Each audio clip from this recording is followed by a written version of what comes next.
গতবার ফেনী নোয়াখালী ন্যায় আজকে আমাদের ময়মনসিংহ বিভাগ তথা হালুয়াঘাট উপজেলা এবং নালিতাবাড়ী উপজেলার ভয়াবহ বন্যায় অনেক শত শত মানুষ ক্ষতিগ্রস্ত এবং তাদের ঘরের ভিতরে পানি উঠে গেছে। তো এই জন্য দেশবাসীর কাছে আমার আকুল আবেদন যে আপনারা যার যার জায়গা থেকে এই বন্যা দুর্গত মানুষদের পাশে এগিয়ে আসুন।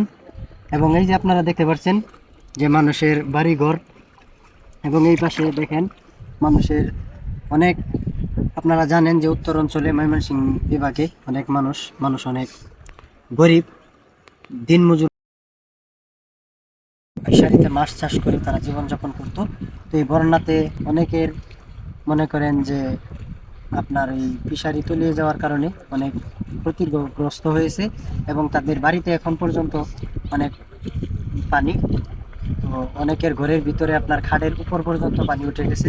তো আপনারা যেখান থেকে এই ভিডিওটি দেখছেন দয়া করে আপনাদের জায়গা থেকে এগিয়ে আসুন এবং বন্যার্তদের পাশে দাঁড়ান। যেমনিভাবে আমরা নোয়াখালী এবং ফেনীতে আমরা মানুষদেরকে সাহায্য সহযোগিতা করে আমরা বন্যা দূর করেছি, ইনশাল্লাহ আল্লাহ তাআলার মেহেরবানিতে আমরা এই ময়মনসিংহ বিভাগেও আমরা ইনশাল্লাহ পারবো। তো এই কথা বের করে আমার বক্তব্য শেষ করছি। সকলে ভালো থাকুন। আসসালামু আলাইকুম ওয়া রাহমাতুল্লাহি।